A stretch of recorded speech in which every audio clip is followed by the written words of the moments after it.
আচ্ছা, বাদ্যযন্ত্রে ঘেরা ছাতার কথা মনে আছে আপনাদের? নমস্কার, আমি দেবলীনা। আশা করছি আপনারা সকলেই খুব ভালো আছেন। প্রথম যখন পারমিতাদির শিক্ষকের জন্য এই ছাতা বানিয়েছিলাম, আপনাদের বেশ পছন্দ হয়েছিল। আজ আবারও সুযোগ পেলাম। তবে আজ আমি বানাচ্ছি বর্ণালীদির জন্য। আরও কয়েকটা একই ডিজাইনের ওপর অর্ডার বাকি রয়েছে। আমি নতুন নতুন কাজ করতে খুব ভালোবাসি।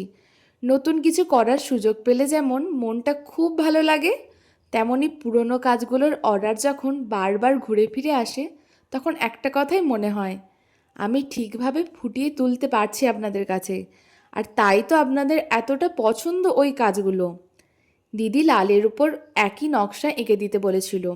আমি ছোট্ট ছোট্ট কিছু পরিবর্তন এনেছি, আর বাকিটা দিদির পছন্দ মতোই করেছি।